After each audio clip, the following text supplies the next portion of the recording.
Hey guys, I'm Pixel Dan, and this is a review of the Masters of the Universe Club Grayskull Kittrina action figure from Super 7.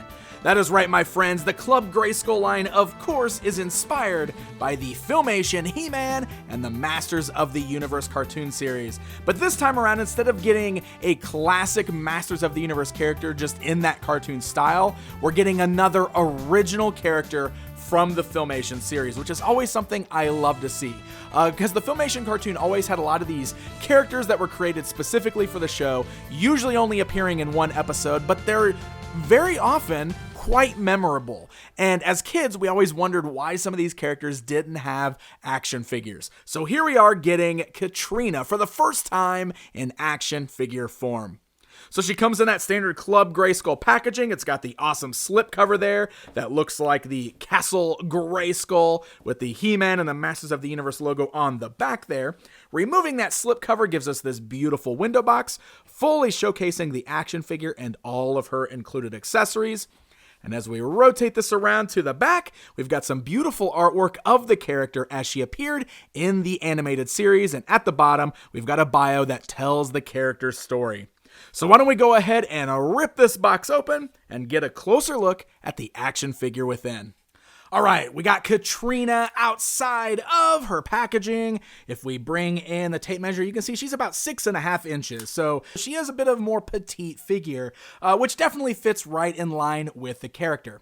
So she is a Filmation specific character, as I mentioned, only ever appearing in the animated series and the episode known as The Cat and the Spider. Kind of one of those standout episodes that a lot of longtime fans really, really love. So it's pretty cool that we're getting our very first action figure of this character. And I gotta say, the overall look is really fantastic. I think the Four Horsemen nailed her look, translating her from that 2D animation into a 3D action figure. Very cool seeing this unique cat person done in this particular action figure styling. And this right here is exactly what I love about the Filmation line, is getting some of these characters that come out of that show that we always wondered when we were kids why we didn't have toys of these characters, and now we finally have them in action figure form. I think that is fantastic and definitely one of the best reasons for Club Grayskull to even exist.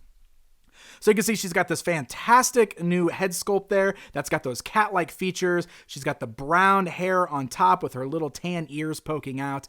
She's got this great white collar there with the blue kind of bodysuit, or the cat suit. Then we got the white bands on her arms there, which look really fantastic. I love some of the other details that are very specific, like we've got these great cat paw-like bare feet, which is very, very cool. And you can see all the toenails are individually painted. Of course, she's also got this great little strap on her calf there that houses her weapon, just like we saw in the episode. And she's got her tail there on the back. You can see it's very thin at the top, but it's very bushy down here at the bottom. Of course, that is articulated as well. So all in all, I think she just looks really, really terrific. Very cool looking character. Looks like she leapt right out of the animated series. So why don't we go and talk articulation with her here. The head can turn left and right. It is worth noting, like we've seen with a lot of the females in the Classics line, since she's got the long hair, which is kind of pliable, but it's pretty solid, it's gonna kind of hinder her movement a little bit. Like it hits her shoulders, you can see. Now her head still does turn left and right, and you can manage, but just be warned that that is gonna rub a little bit on the back. You can also slightly move her head up and down, but again, that's gonna hit her back a little bit, slightly hindering that. You can see she's got those ball-like hinges there at the shoulders, very loose on this figure, unfortunately. Like there are some poses, like look at that. You can see, look at her arm. That is a shame. I don't know why I feel like I've had so many problems with this most recent batch of Club Grayskull figures with real loose joints like this, specifically at the shoulders and the thighs. And it really is a shame because I feel like that last run of Masters of the Universe Classics figures that were based on the 87 movie, they were so perfect and solid and all the joints were tight and the paint looked good. And these look great, but I've had a lot of problems with loose joints on these. Like this is really, really bad. So that is definitely a shame. She does also have, of course, the joints at the elbows. Now, those do appear to be tight. They've got a bit of that ratchet going on there. Swivels at the wrist and the nice hinge joint at the wrist. You could turn the torso. It's on a ball joint, so it can roll all the way around and turn side to side.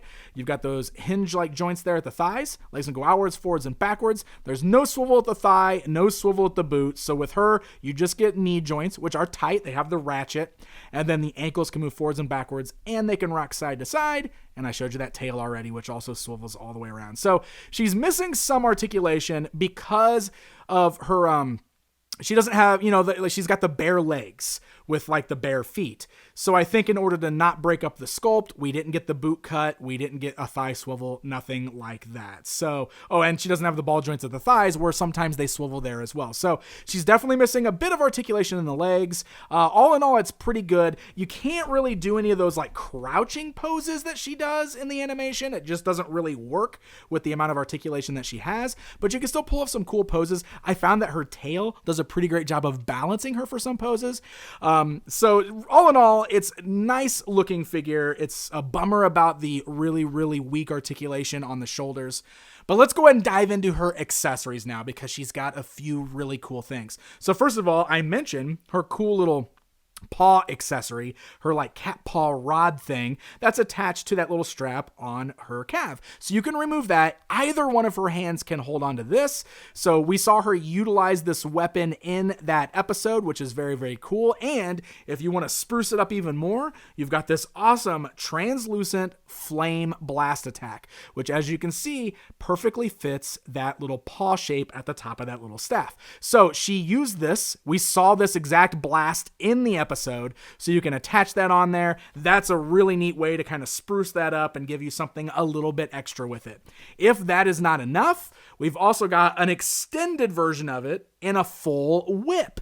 So that is pretty cool as well. This is made of a very pliable plastic. You can see it's very flexible, kind of bends all the way around, has the same cat paw on the end there. So that's a really fun accessory. And I mean, it is worth noting, if you want to, the flame attaches to the tip of that. Of course, that weighs it down, but I don't know if you want to pretend like she's got this big fiery whip. That's something that you can do. You can pull that off. So all in all, I think her accessories are very, very cool. All right, we don't have any previous figures of her to compare to, but I think it's really awesome that we got this particular figure in the Masters of the Universe lineup. Perfect for the Club Grayskull line from our Filmation inspired lineup. Like I said, she comes from a very memorable episode, so we can pose her alongside Web Store there to do some battle. Really, really fun stuff. So my biggest gripe with this one, of course, is that articulation, and I've probably gone on about it enough, but that is a huge bummer for me that her arm just kind of flops around like that. As you can see, I can get her in poses where, she can still hold her arm up. You just got to find just the right spot. So those joints should definitely be tighter.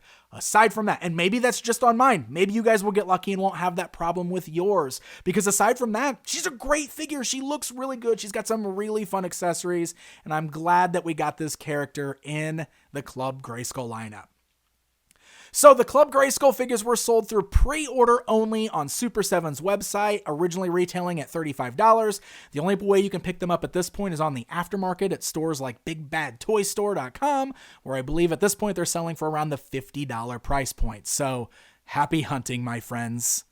Hey guys, thank you so much for watching. If you enjoyed this video, hit that like button, leave me a comment, and don't forget to subscribe. Until next time.